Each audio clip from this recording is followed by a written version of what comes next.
Hello મિત્રો, સ્વાગત છે તમારું અમારી યુટ્યુબ ચેનલમાં. બાળકોને રાત્રે સૂતા વખતે કહી શકાય એવી વાર્તા.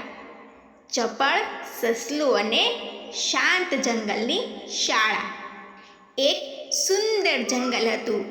એ જંગલમાં એક સસલાનું બચ્ચું રહેતું હતું, જેનું નામ હતું ટપ્પુ. ટપ્પુ છે ખૂબ જ ચપળ અને વાતોડિયો હતો. તેને કૂદકા મારવા અને મોટેથી ગાવાનું બહુ ગમે. એક દિવસ જંગલના પ્રાણીઓએ નક્કી કર્યું કે બધાએ છે સાથે મળીને જંગલની પાઠશાળામાં જવાનું છે. પાઠશાળાના ગુરુજી હતા એક દયાળુ હાથીદાદા. હાથીદાદાએ બધાને કહ્યું, બાળકો, પાઠશાળામાં આપણે શાંતિથી બેસીશું, જેથી આપણે પંખીઓનો કલરવ સાંભળી શકીએ અને નવી વાતો છે એ શીખી શકીએ. ટપ્પુ તો છે પાઠશાળામાં પણ મસ્તી કરવા લાગ્યો. તે મોટેથી બોલવા લાગ્યો.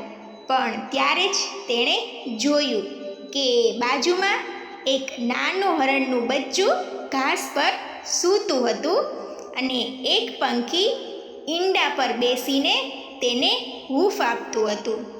હાથીદાદાએ ટપ્પુને પ્રેમથી એની પાસે બોલાવ્યો અને કહ્યું, ટપ્પુ, જો તું અહીં શાંત રહીશ ને તો તને તારા કાનમાં પવનનો અવાજ સંભળાશે, ફૂલો ખીલવાનો અવાજ પણ સંભળાશે અને તારા મિત્રોના શ્વાસનો અવાજ સંભળાશે. આ શાંતિ એક જાદુ જેવી છે. ટપ્પુએ ટ્રાય કર્યું.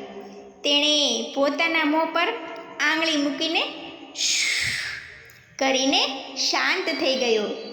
થોડી જ વારમાં તેને આજુબાજુનો અવાજ સંભળાવા લાગ્યો, જે અત્યાર સુધી તેને સંભળાતો જ ન હતો.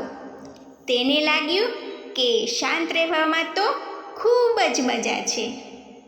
બીજા દિવસે જ્યારે ટપ્પુ બહાર ગયો ત્યારે તેને યાદ આવ્યું કે જંગલની જેમ અહીં પણ છે બધાય કામ કરી રહ્યા છે.